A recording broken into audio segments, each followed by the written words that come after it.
que aquele que rompe a tampa da panela, como se diz, né? Ou seja, aquele que rompe o que é estabelecido no contrato social para pôr fim ao estado de natureza, ou seja, na verdade, aquele estado em que não há uma ordem, né?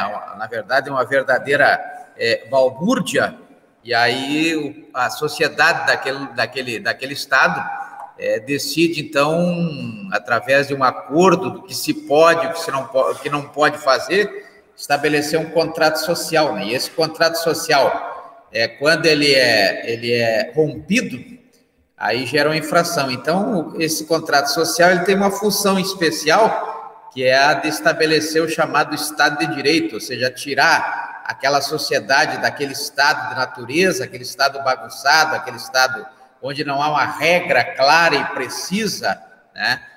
E aí, então, estabelece aí o contrato social, aonde se busca estabelecer com a vontade de todos, né? Por isso um acordo, por isso um contrato, aonde vai se estabelecer o que é certo, o que é errado, o que se deve fazer, o que não se deve fazer, e aquele que não cumprir com isso vai sofrer, então, a sanção. E o nosso mais importante ponto, tratando-se de direito penal ou direito criminal, como é na sala de hoje, é exatamente essa sanção. Então, o nosso foco é a sanção, né? Então, a conduta criminosa, em consequência, o papel do Estado é exatamente a sanção, né? Uma vez que uma pessoa que rompe com essa tampa da panela, ou seja, com esse Estado de Direito, aquilo que prevê o artigo 5º, inciso 2º da Constituição Federal, quando diz que ninguém é obrigado a fazer ou deixar de fazer alguma coisa, senão em virtude de lei, né?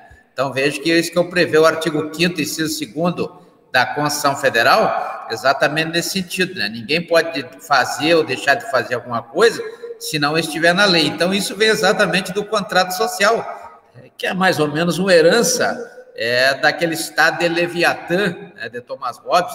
Então, o Estado, logicamente, que a mesma lei que atribui esse limite é a mesma lei que atribui também a obrigação para o Estado, conforme prevê lá no artigo 5º caput da Constituição Federal, que é a garantia da inviolabilidade aos direitos à vida, à igualdade, à liberdade, à segurança e à propriedade. Então, esse é o papel do Estado, né? Qual é o papel do Estado na sociedade? É exatamente esse: garantir a inviolabilidade aos direitos à vida, à igualdade, à liberdade, à segurança e à propriedade, como prevê o artigo 5º caput da Constituição Federal. Isso nós veremos aí em todas as outras leis que nós analisarmos, inclusive como se vê, por exemplo, lá na Lei 13.146 de 2015, a Lei 13.146 de 2015 é o Estatuto das Pessoas Portadoras de Deficiência.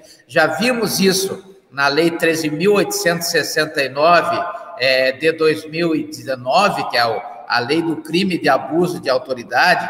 Vimos na Lei 8.429 de 92, que é a infração administrativa da improbidade administrativa, né, que foi recentemente alterada por força da Lei 14.230, agora de 2021.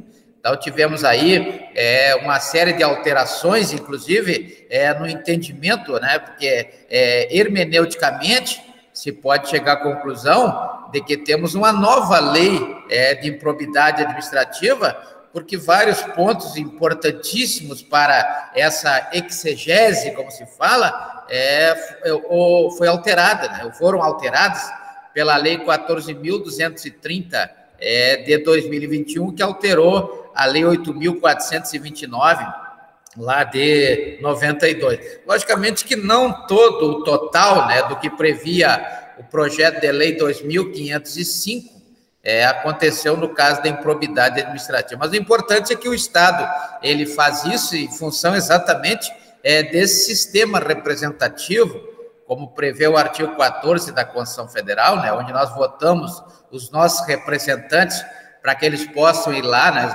Na verdade, nós concedemos a eles um mandato para que eles, lá em Brasília, ou lá na Assembleia, ou lá na Câmara dos Vereadores, ou na Prefeitura, no governo do Estado, etc., nos representem, né?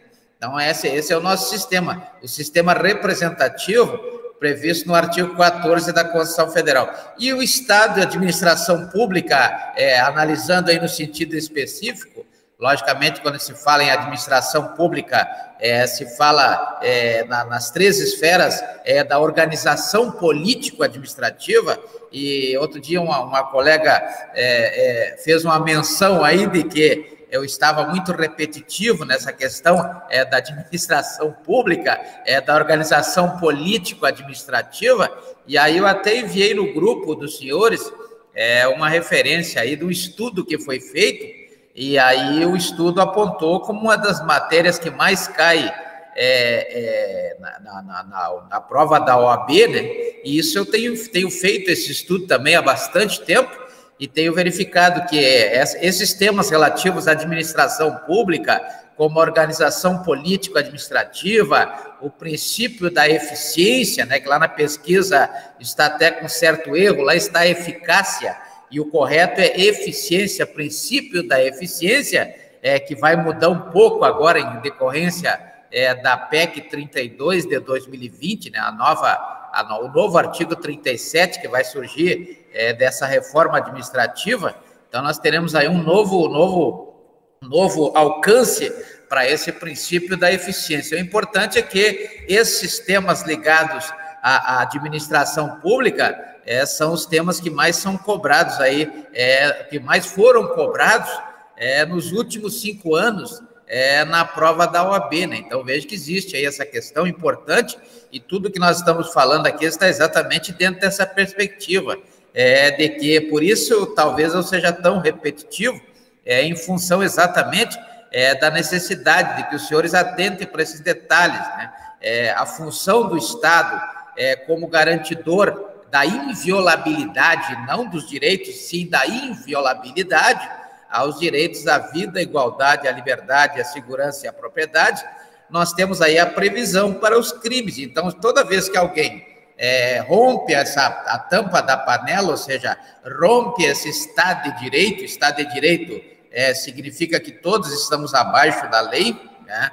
Todos estamos, inclusive o Estado não pode sair por aí prendendo as pessoas, por exemplo, sem aqueles casos previstos lá no artigo 5º, inciso 61 da Constituição Federal, no caso das pessoas civis, né, ou prisão em flagrante ou por mandado judicial do artigo 285 do Código de Processo Penal, ou no caso dos militares, além do flagrante do 301 e também do mandado de prisão do 285, ainda tem aquele caso da prisão disciplinar ou dos crimes propriamente dito militares, né, propriamente militares, como prevê o Decreto-Lei 1001 de 69, que é o Código Penal Militar. Então, temos aí 4 casos de prisões que podem ser efetuadas quanto ao militar, com exceção, logicamente, aqui do militar estadual. Isso é importante que os senhores